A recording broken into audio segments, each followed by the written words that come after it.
नमस्कार दोस्तों, स्वागत है आपका महानदी क्लासेस में। इस वीडियो में हम देखने वाले हैं मंडी उप निरीक्षक भर्ती 2026 में पूछे गए कंप्यूटर के पीवाईक्यू। तो चलिए वीडियो की शुरुआत करते हैं। देखते हैं आज का पहला प्रश्न। निम्नलिखित को सुमेलित कीजिए। यहाँ पर हमको बताना है गूगल क्या है। तो गूगल एक सर्च इंजन है जो कि दुनिया का सबसे लोकप्रिय सर्च इंजन है। तो गूगल ये हो जाएगा ए का दूसरा। ए का दूसरा कहाँ है? ए में है और डी में है। उसके बाद हम देखते हैं यूट्यूब। यूट्यूब क्या है? तो यह एक वीडियो शेयरिंग प्लेटफॉर्म है जहाँ पर यूज़र वीडियो देख सकते हैं और अपलोड कर सकते हैं। तो यूट्यूब क्या है? एक वीडियो साझा करना यानी कि वीडियो शेयरिंग प्लेटफॉर्म है। नेक्स्ट है जीमेल। यह गूगल द्वारा प्रदान की जाने वाली एक ईमेल सेवा है। क्या है ये? ईमेल सर्विस है। तो जीमेल एक इलेक्ट्रॉनिक मेल सर्विस है। तो ये हो जाएगा फर्स्ट। ऑप्शन डी में है गूगल मैप। तो गूगल मैप क्या है? एक नेविगेशन सेवा है जिसमें हम रास्ता ढूंढने, सैटेलाइट इमेजनरी जैसे काम करते हैं। तो ये गूगल मैप क्या है? ये एक नेविगेशन सेवा है। तो इस तरह से इसका जो राइट आंसर है वो है ऑप्शन डी। नेक्स्ट देखते हैं। पावर पॉइंट में चार्ट जोड़कर उसे एक्सेल डेटा से लिंक करने के लिए सही क्रम का चयन करें। तो इसका जो तार्किक क्रम हो जाएगा वो हो जाएगा, पहला आएगा कि पावर पॉइंट स्लाइड में इंसर्ट चार्ट क्लिक करना। यानी सबसे पहले हम क्या करते हैं? पावर पॉइंट में जाते हैं और वहाँ पर इंसर्ट में क्लिक करते हैं। उसके बाद हम करते हैं एक्सेल वर्कशीट में सैंपल डेटा खुलता है। तो ये दूसरा हो जाएगा। फिर क्या होता है? इंसर्ट में जाते हैं, वहाँ पर क्लिक करते हैं, उसके बाद फिर एक्सेल वर्कशीट खुलता है, वहाँ पर सिंपल डेटा खुलता है। फिर थर्ड होता है एक्सेल सीट में नया डेटा पेस्ट करते हैं। तो ये थर्ड हो जाएगा एम। तो पहला एल, फिर के, फिर एम। उसके बाद है एक्सेल वर्कशीट बंद करके पावर पॉइंट पर लौटना। तो ये चौथा होता है। और उसके बाद पांचवा जो क्रम है वो है पावर पॉइंट द्वारा चार्ट स्वतः अपडेट होना। तो इस तरह से इसका जो लॉजिकल क्रम है वो है ऑप्शन बी। बढ़ते हैं आगे। नेक्स्ट हमारा जो क्वेश्चन है, नीचे दिए गए कथन और कारण के लिए सही विकल्प चुनिए। कथन यहाँ पर दिया है लिनक्स एक ओपन सोर्स ऑपरेटिंग सिस्टम है। तो ये कथन बिल्कुल सही है क्योंकि जो लिनक्स है ये एक ओपन सोर्स ऑपरेटिंग सिस्टम है। तो ये कथन बिल्कुल सही है।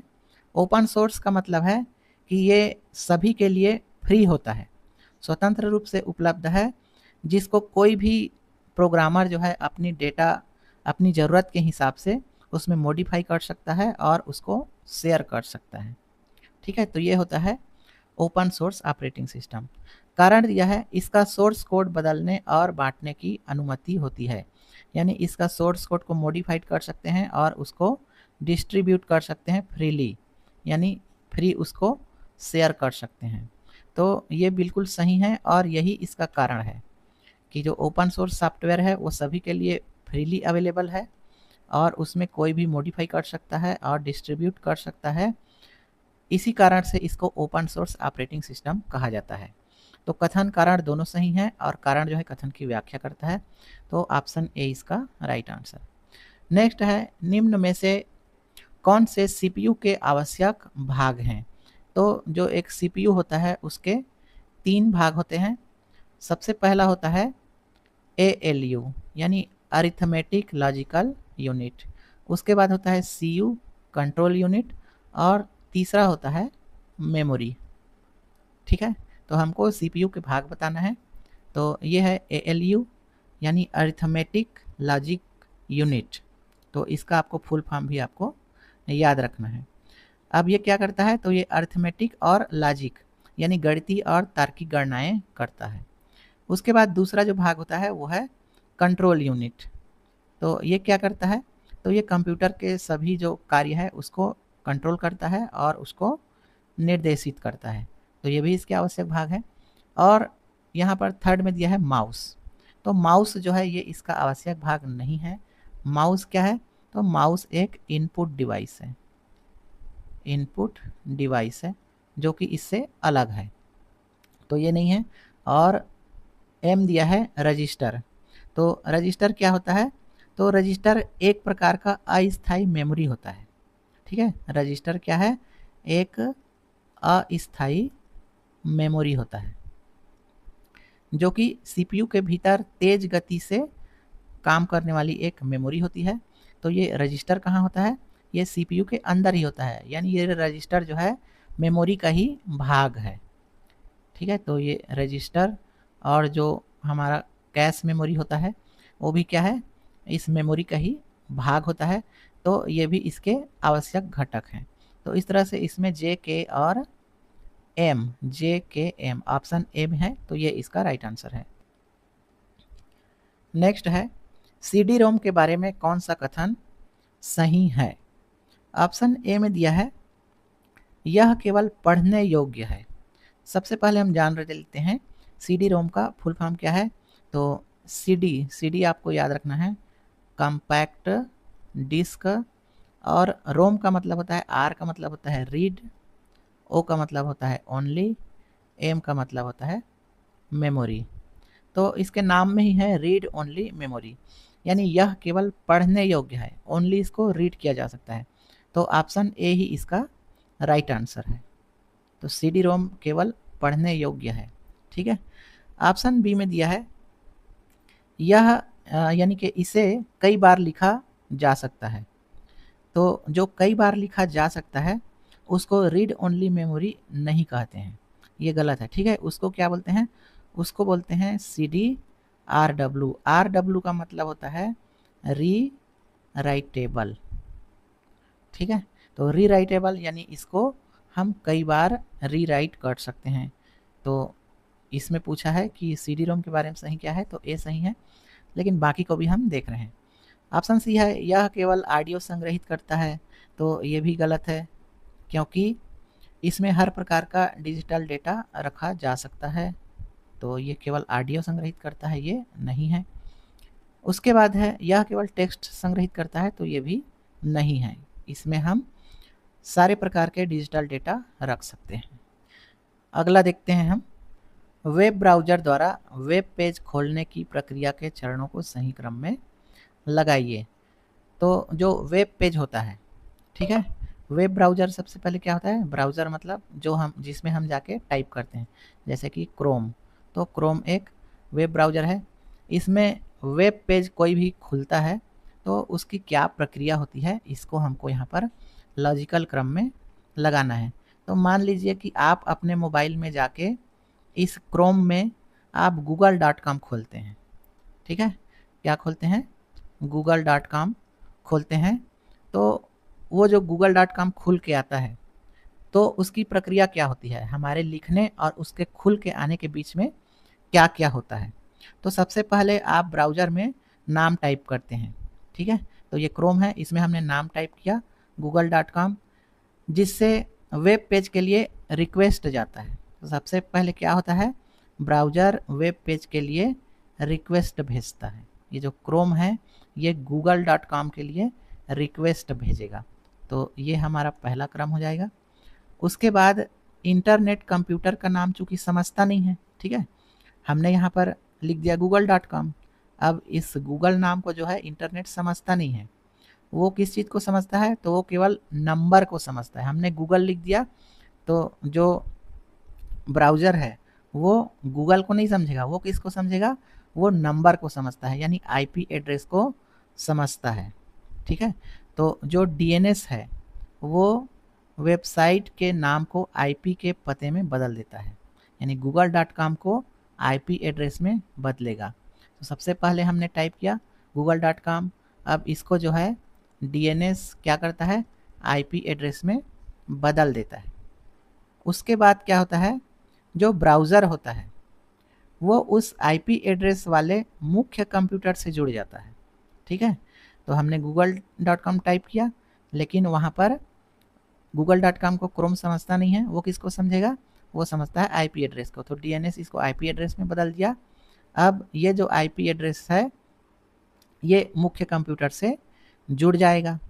ठीक है, तो ब्राउज़र आईपी के पते का उपयोग करके सर्वर से जुड़ता है। तो जो मुख्य कंप्यूटर है सर्वर है उससे जुड़ जाता है। उसके बाद वह मुख्य कंप्यूटर आपके अनुरोध को देखता है और पेज का डेटा आपके पास भेज देता है। तो अब मुख्य सर्वर से जुड़ गया। अब सर्वर क्या करेगा, सर्वर उसके अनुरोध को प्रोसेस करके वेब पेज को डेटा भेज देता है। ठीक है, तो वेब पेज को डेटा भेजेगा। उसके बाद क्या होता है, हमारा जो ब्राउज़र होता है वो उस डेटा को स्क्रीन पर शो कर देता है, यानी ब्राउज़र जो है वेब पेज को प्रदर्शित करता है। ठीक, तो इसमें सबसे पहले क्या हुआ, क्रोम में हमने google.com टाइप किया और ये जो google.com है इसको DNS जो है IP एड्रेस में बदला। IP एड्रेस में बदलने के बाद ये जो IP एड्रेस है ये सर्वर से जुड़ गया और ये जो सर्वर है ये सर्वर फिर हमारा डेटा हमको प्रदर्शित कर दिया। ठीक है, और ये डेटा कहाँ प्रदर्शित हुआ, तो ब्राउज़र में। ठीक है, तो क्या होता है, सबसे पहले अनुरोध जाता है, अनुरोध को सर्वर जो है समझता है और हमको जो है हमारा जानकारी यानी डेटा भेज देता है और वो डेटा जो है ब्राउज़र में फिर शो होता है। तो इसका जो लॉजिकल क्रम हो जाएगा वो है, सबसे पहले अनुरोध भेजता है वेब पेज के लिए ब्राउज़र, दूसरा फिर ये हो जाएगा DNS IP एड्रेस में बदलता है, फिर तीसरा हो जाएगा कि ब्राउज़र IP पते का उपयोग करके सर्वर से जुड़ जाता है। उसके बाद चौथा हो जाएगा, चौथा ये हो जाएगा, सर्वर जो है अनुरोध को प्रोसेस करके वेब पेज डेटा भेजता है और लास्ट में ब्राउज़र उसको हमको शो करता है। तो ये इसका लॉजिकल क्रम हो जाएगा और ये क्रम जो है ऑप्शन बी में है। फिर नेक्स्ट हम देखते हैं, निम्नलिखित में से किसे मल्टीमीडिया का मूल तत्व नहीं माना जाता है। तो सबसे पहले हम जान लेते हैं मल्टीमीडिया क्या होता है। तो मल्टीमीडिया का मतलब होता है जिसमें टेक्स्ट, ये टेक्स्ट हो गया, ऑडियो हो गया, वीडियो हो गया और जो हमारा इमेज है, ठीक है, ये सब उसमें शामिल होता है। तो ऑडियो, वीडियो, टेक्स्ट, इमेज, ये सभी को एक साथ हम क्या बोलते हैं, मल्टीमीडिया। ठीक है, तो इसी को पूछा है कि मल्टीमीडिया का मूल तत्व इनमें से कौन सा नहीं है। तो टेक्स्ट तो मल्टीमीडिया है, ऑडियो भी मल्टीमीडिया ही है, वीडियो भी मल्टीमीडिया है, कंपाइलर हमारा मल्टीमीडिया नहीं है। तो इसमें यही पूछा है कि कौन सा जो है मल्टीमीडिया नहीं है, तो कंपाइलर हमारा मल्टीमीडिया नहीं है। कंपाइलर क्या है, तो ये एक सिस्टम सॉफ्टवेयर है, इसको भी आपको ध्यान रखना है। क्या है ये, सिस्टम सॉफ्टवेयर है जो क्या काम करता है, तो ये जो है प्रोग्रामिंग लैंग्वेज को मशीन लैंग्वेज में बदल देता है। स्पेलिंग में मिस्टेक हो सकता है लेकिन आपको समझना है, कंपाइलर का काम क्या होता है, प्रोग्रामिंग लैंग्वेज को किस में बदलना, मशीन लैंग्वेज में। ठीक है, तो इसको आपको ध्यान रखना है। फिर नेक्स्ट है, कौन सा प्रिंटर छोटे नोजल से तरल स्याही छिड़क कर प्रिंट करता है। तो नोजल से स्याही छिड़क कर कौन सा प्रिंटर प्रिंट करता है ये बताना है। ऑप्शन ए में दिया है लेज़र प्रिंटर। तो लेज़र प्रिंटर जो है ये टोनर, आपको ध्यान रखना है, टोनर और लेज़र बीम, इसके द्वारा ये प्रिंट करता है, कोई स्याही का यूज़ नहीं करता है। तो ये तो आंसर नहीं है। ऑप्शन बी में है डॉट मैट्रिक्स प्रिंटर। तो यह रिबन पर पिन से चोट करके डॉट के रूप में प्रिंट करता है। ठीक है, डॉट मैट्रिक्स क्या करता है, एक रिबन लगा होता है, उसमें ये जैसे कि आपका जो टाइपराइटर होता है, ठीक है, वो खट खट करके क्या करता है, पिन से चोट करता है। तो ये जो है ये पिन से चोट करके प्रिंट करता है, स्याही छिड़कता नहीं है। ठीक है, उसके बाद है इंकजेट प्रिंटर। तो इसके नाम में ही इंक लगा है, यानी इंक को ये क्या करता है, छिड़कता है। ठीक है, तो इंकजेट प्रिंटर यही इसका राइट आंसर हो जाएगा। इसमें छोटे छोटे नोजल लगे रहते हैं जो कागज़ पर लिक्विड इंक की महीन बूंदें छिड़क कर प्रिंट करता है। तो यही चीज़ इसमें पूछा गया है कि नोजल से तरल स्याही छिड़क कर प्रिंट करता है, तो इंकजेट प्रिंटर यानी ऑप्शन सी। ऑप्शन डी में है थर्मल प्रिंटर। तो थर्मल प्रिंटर, ये थर्मल से आपको याद आ रहा होगा, थर्मामीटर क्या करता है, ताप। ठीक है, तो ये टेम्परेचर यानी कि उष्मा के द्वारा, हीट के द्वारा, हीट का प्रयोग करके ये प्रिंट करता है। जैसे कि आपका जो एटीएम वगैरह में लगा रहता है, ठीक है, वो थर्मल प्रिंटर वगैरह रहता है, वो ताप के द्वारा हीट करके जो है वो प्रिंट करता है। फिर नेक्स्ट हम देखते हैं, निम्न में से कौन से मैलिशियस सॉफ्टवेयर यानी मालवेयर के प्रकार हैं। ऑप्शन ए में दिया है वायरस। तो वायरस क्या है? एक हानिकारक ये प्रोग्राम है जो कि फाइल को संक्रमित करता है और खुद उसकी कापियाँ बनाते जाता है।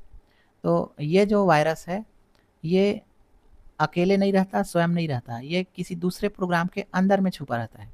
जैसे कि गूगल से आप कोई वीडियो गेम डाउनलोड करना चाहते हैं, तो ये उस वीडियो गेम के अंदर में छुपा रहता है, और जैसे ही आप उस वीडियो गेम को चलाओगे, उसको रन करोगे, तो ये चालू हो जाता है ऑटोमेटिक, और ये अपनी इतनी ज़्यादा कापियाँ बनाता है कि ये उस प्रोग्राम को हैक कर लेगा, आपके कंप्यूटर को हैक कर लेगा। तो ये तो मालवेयर है, यानी नुकसान वाला वायरस है ये, ठीक है। तो मैलिशियस सॉफ्टवेयर है यानी नुकसान वाला सॉफ्टवेयर है, तो वायरस तो है। उसके बाद है वर्म। वर्म क्या है? वर्म का अर्थ ही कीड़ा होता है। तो यह बिना किसी मानवीय मदद के नेटवर्क पर खुद फैलता है, ठीक है। यानी वायरस खुद नहीं फैलता है। वायरस को जब हम कोई प्रोग्राम चलाएंगे तब ये वायरस फैलता है, लेकिन वर्म जो है ये खुद फैलता है। जैसे कीड़ा एक जगह से दूसरे जगह चल के चला जाता है, वैसे ही ये वर्म जो है ये बिना मानवीय मदद के ये हमारे प्रोग्राम को हैक कर लेता है। तो ये भी है, मालवेयर है ये, ठीक है। जैसे कि मान लो आपके स्कूल में 10 कंप्यूटर है और उसमें किसी में, और वो एक नेटवर्क से जुड़ा हुआ है, तो किसी एक कंप्यूटर में अगर ये आ गया वर्म, ठीक है, तो ये अपने आप सारे कंप्यूटर में फैल जाएगा। तो ये वर्म होता है। उसके बाद है ट्रोजन हॉर्स। यह एक सुरक्षित सॉफ्टवेयर होने का दिखावा करता है, लेकिन बैकग्राउंड में सिस्टम को नुकसान पहुंचाता है। तो ट्रोजन हॉर्स ये एक भेड़ की खाल में भेड़िया इसको कहते हैं, ठीक है। यानी बाहर से ये बहुत अच्छा दिखेगा, लेकिन अंदर से ये बहुत खतरनाक होता है। जैसे कि आपके इंटरनेट पे कोई विज्ञापन आता है और उसमें लिखा रहेगा फ्री एंटीवायरस डाउनलोड करें और आपके फ़ोन को रॉकेट जैसा तेज बनाएं, ठीक है। तो वो दिखता रहेगा फ्री एंटीवायरस, और आप इसको अगर डाउनलोड कर लेते हैं तो फिर ये अपना काम पीछे से चालू करेगा, ठीक है।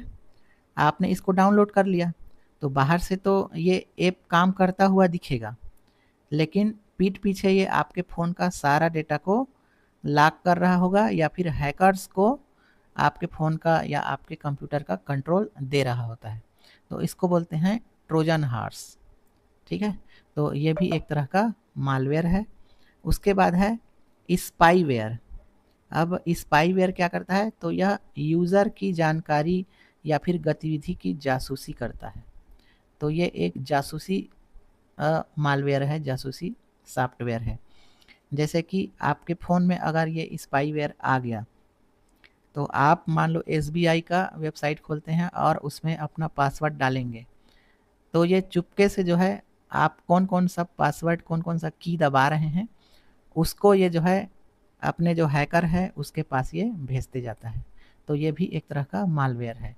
यानी ये चारों जो है, ठीक है, ये चारों JKLM ये सभी जो है मालवेयर है, ऑप्शन सी।